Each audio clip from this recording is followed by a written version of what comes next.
such an honor to join all of you today and to be among my local elected officials and the leaders of local progress. It is great to have you in the Florida Capitol. Again, my name is Eskamani. My pronouns are she, her, hers, and I'm so honored to serve as a State House Representative for District 47, which is not only home to my hometown, sweet Orlando. We're actually home to 4 different cities: Winter Park, Orlando, Belle Isle, Edgewood.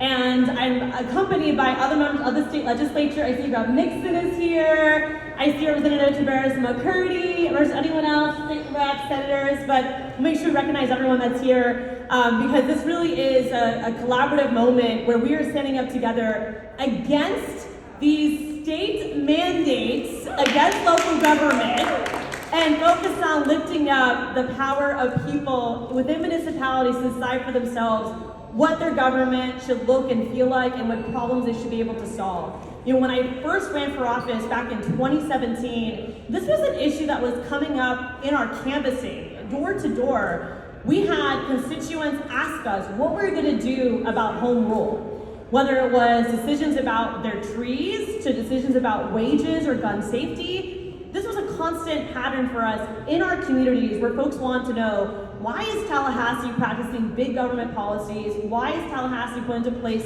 mandates on local government when they act like they're the most anti-mandate institution in the country? And so the irony has always been palpable for us. And when I got to the legislature, I was appointed to committees that focus on these type of issues. And I was appalled by the number of policies that move through, not because people are asking for it, but because corporations want them.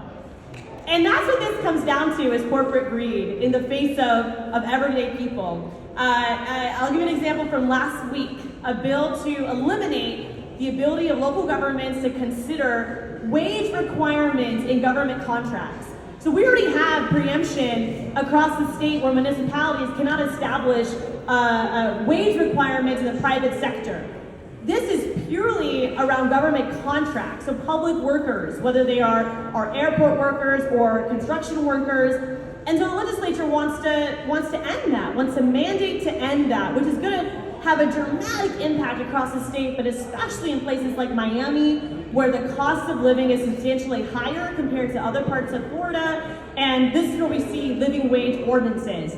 The only reason why that bill is getting traction right now is because of one company making huge political contributions out of the Pinellas County area who wants to do work in Miami-Dade and doesn't want to pay their workers a wage they can live on. That's it. There's no evidence to back up this bill. There was no citations that can be provided to me, and yet these are the fights that we're having. So I am so proud to not only file multiple repealers to pull back these dangerous parts of Florida law, but to also be aggressive in calling out all this preemption that we see, which I know many of my colleagues are going to be talking about. And so with that said, the only bill I want to uplift today that we have filed with Senator Torres is House Bill 6113, which would repeal 35 different laws right now in Florida. It's kind of like our omnibus Restoring Local Freedom Act. I'm happy to talk later about, what are some of those laws that we're preempting, but it ranges from issues impacting earned sick time, impacting styrofoam bans, impacting local gun safety, rent stabilization programs, renting rights of nature, removing that preemption. So this is an omnibus package that touches on every part of someone's life, from the environment to their housing needs, to their wage needs, and to be able to live a full and wholehearted life. And so we're really proud to file this bill with Senator Torres, and I know we're going to be hearing from some of our amazing commissioners next. I'll pass it back to Fran to welcome our local elected officials.